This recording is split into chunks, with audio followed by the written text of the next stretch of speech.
This is the single vine that I've grown up my deck, and for control's sake I take it down to just a cable with only one bud spurs off of it all the way down. I have it growing on one wire. It just comes up in tees and get quite a load of grapes off of it. Here I have redwood trees that I'm hoping will be a big upper canopy. I got cherry plums, yellow Santa Maria plums. I'm hoping they'll mix and make a blush, another cherry. Down there below is an artichoke patch that's burnt out.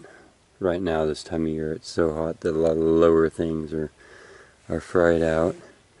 There's a little apple peeping up right here that you can barely see. Hoping that'll fill in a canopy.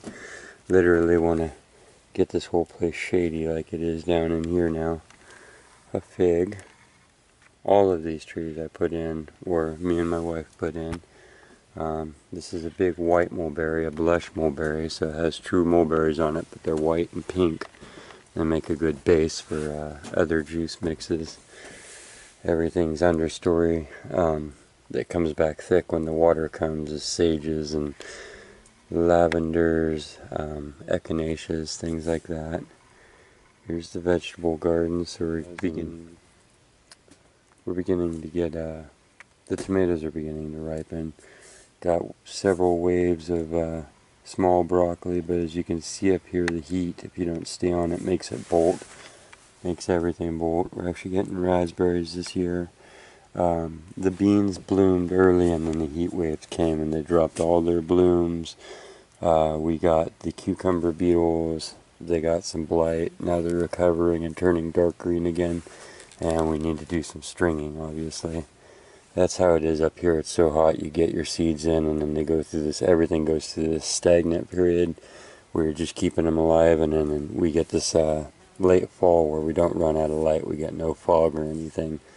So, short story is, all this is about to explode. You'll see it go into August, September. Everything gets huge and deep green.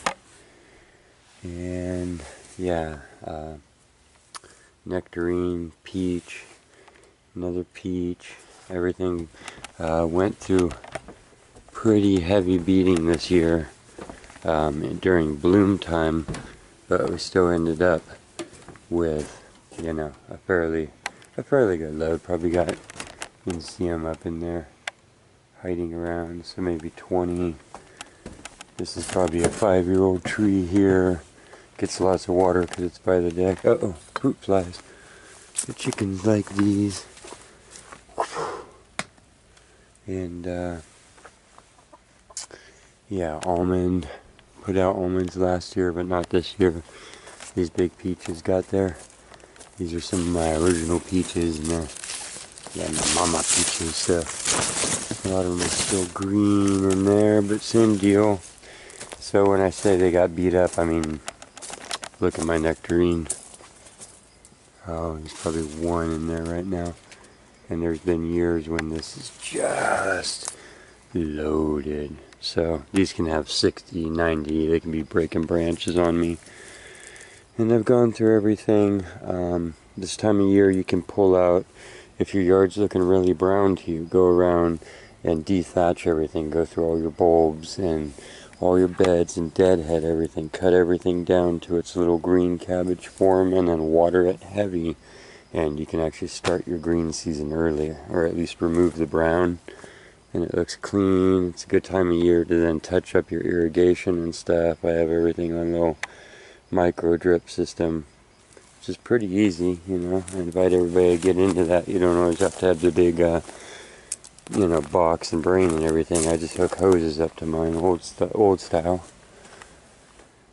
And yeah, my ground cover is just to, you know, it holds moisture when you water around the trees and stuff. So it's just wild strawberries, violets.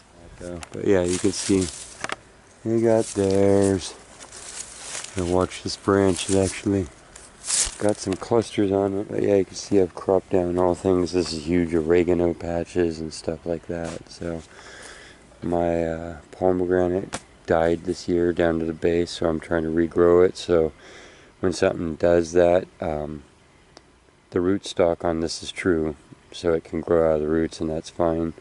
I had to choose a single stock because trees will put up like 20 of them, so you choose one and make it back into your tree, and they actually grow back pretty quick. That's why when you have wildfires and stuff, things can grow back quick if they're growing out of the roots, because it's trying to establish the full size that it was, and it doesn't have to start with a baby root system. It has a fully mature adult tree's root system to build a tree out of, so it goes quicker.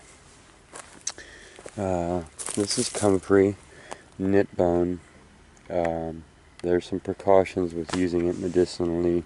You'd have to look it all up and choose for yourself, but I use it externally when I need rips and tears inside my muscles to get fixed. There's even a legend that if you took a fresh butcher's cut of meat, fresh off an animal, slice the steak in half, put comfrey on it, and put it back together, it would grow together.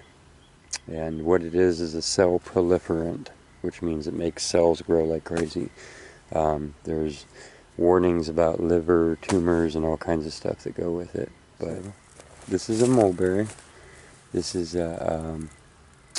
it was a white mulberry bottom, and then right here you can see my graft. And this was actually my first graft ever, and that's how successful it is now. It's all knotted over, and so I put black mulberry. You can see some of them here, even though it's just a baby.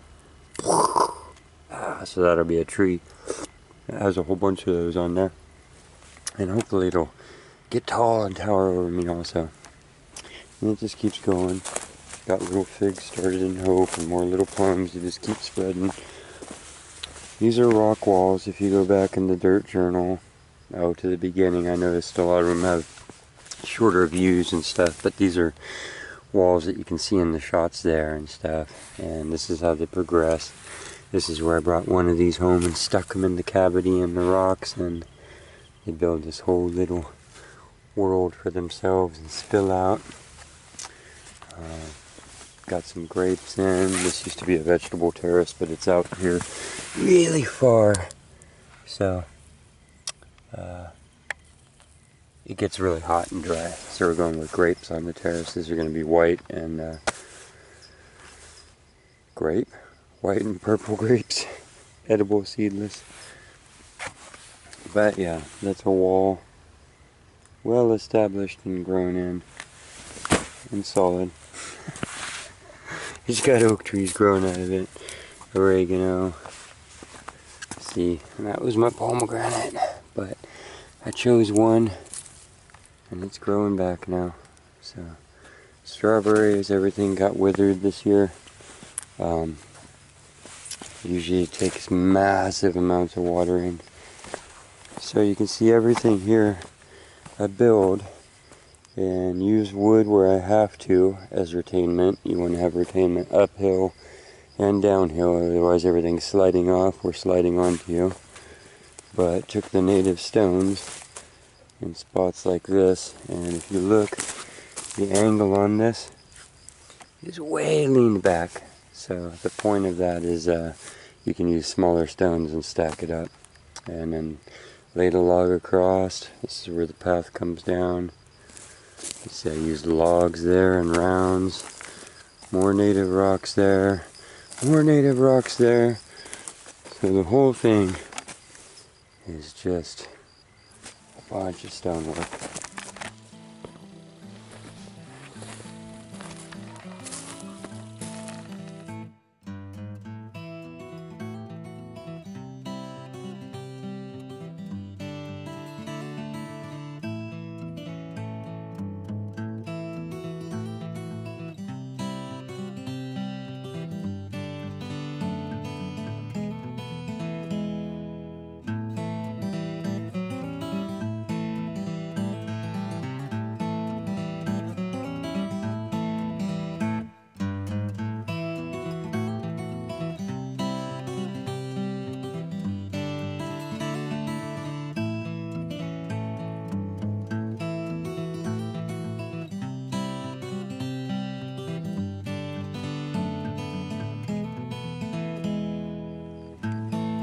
Shots of them all.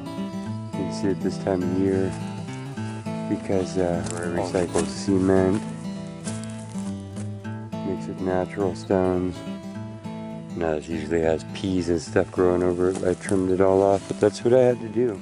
And yeah, I went with totally eclectic. I got my hope trees in. These are my redwoods that I hope get big and huge someday. The peaches have. This was just a bulldozed slope with foxtails and stuff and 110 degrees. And I'm not a rich man, so I had to work with what I have. I took the bushes. This is natural, the native oak out here. It's like a scrub oak. It's about as tall as it gets. And I've been pruning it, and it turns out that if you just keep trimming it like everything else, the leaves get smaller and it hedges up. So I'm getting quite a bit of a hedge. There's a neighbor over there somewhere. And then this is how I do stairs, just a row of rocks. And a little flat spot behind it. And big rocks to step on, next leg. Had some bricks there, laid them out after I built that whole thing, stacked those rocks on it.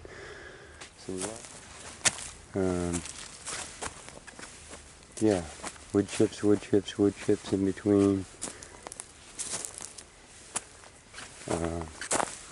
Just little ground covers. Brought these from my folks' place, my grandma's old yard.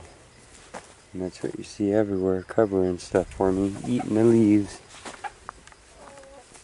And that's a look at it in evening time and morning time. And the food and such. Waiting for the tomatoes to get ripe. So this is a 0.4 acre yard, less than a half acre. And got to pay for all my water and everything here. I don't have a well or anything. It's just a little subdivision way out in the hills, but still a little neighborhood. And so we have utility issues and all that, like everybody else. So this is what I've done with piles and piles of rocks and dirt and time.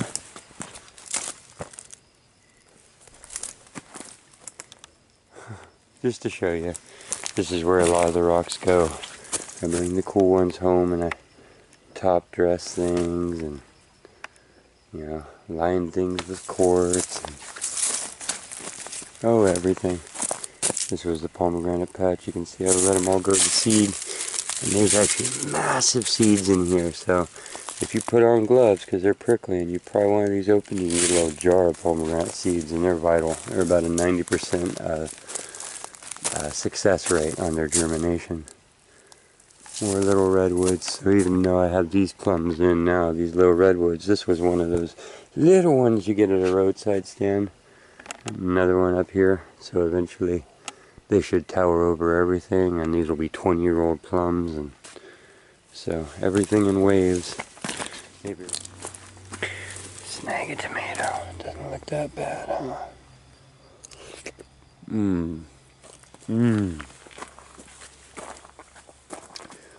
Make sure that if you have young ones that you get somebody who's growing a garden and you let them eat things like tomatoes, berries, cucumbers, and everything from the garden and then from the store, so that they know to source garden stuff. Because you can buy something that looks just like this and it doesn't have the zang. This makes you wince. It's sour, sweet, strong.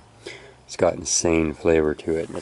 So let us not forget the real deal. Thanks for joining me on another little romp around the garden. And I hope everybody has shade and water, or dry land and a high road, either way. And we'll see you next time. Thanks for joining. Remember, you can like, share, subscribe, and comment.